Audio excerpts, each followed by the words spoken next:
আসসালামু আলাইকুম। Life of পাকলিমাতে আপনাদের সকলকে স্বাগতম। আজকে আমি আমার লেবু গাছ থেকে লেবু পারবো। এখানে যে গাছগুলো দেখছেন সবগুলো আমি এক সিরিয়ালে লেবু গাছ লাগিয়েছি। এটা হচ্ছে কাগজি লেবু।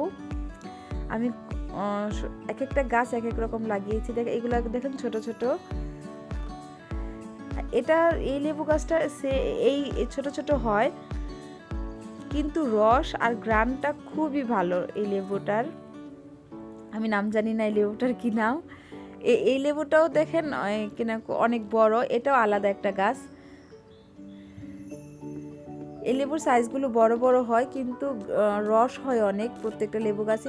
এই সিরিয়ালে আমি সব লেবু গাছ লাগিয়েছি যেন কাঁটাযুক্ত জিনিস সব এক সাইডে থাকে, তাই আপনাদেরকে দেখাচ্ছি। ভিতরে কিন্তু অনেক লেবু আছে, এগুলো আমি এখন পারতে পারবো না, কারণ ভিতরে গেলেই এখন সমস্যা, কাটা আছে লেবু গাছে। তাই আমি যেগুলো হাতের নাগালে পাইতেছি সেগুলোই পারতেছি। আপনারা যারা যারা আমার চ্যানেল এই ভিডিওটা দেখবেন তারা অবশ্যই চ্যানেলটাকে সাবস্ক্রাইব করে যাবেন, আর ভিডিওটা ভালো লাগলে প্লিজ একটা লাইক করে দিয়ে যাবেন, আমার পাশেই থাকবেন। আল্লাহ হাফেজ।